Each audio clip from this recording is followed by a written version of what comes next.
بسم اللہ الرحمن الرحیم.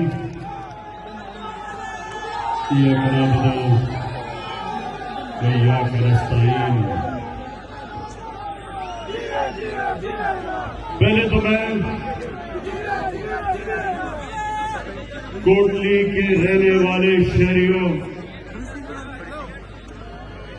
میرے پیارے کشمیریوں اور پاکستانیوں، اس شاندار استقبال کا میں آپ کا دل سے شکریہ ادا کرتا ہوں.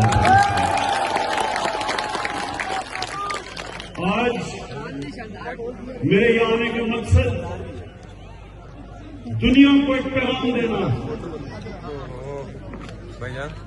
کہ دنیا نے تھوڑا ہمارا بھی خیال کر لیں.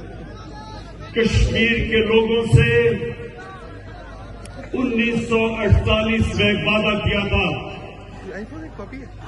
یونائٹڈ نیشنز کی سیکیورٹی کاؤنسل کی ریزولوشن کے مطابق میرے ہاتھ میں تھوڑا کشمیر کے لوگوں کو حق ملنا تھا اپنے مستقبل کا فیصلہ کرنے کے لیے. تو آج میں یہاں آیا ہوں سب سے پہلے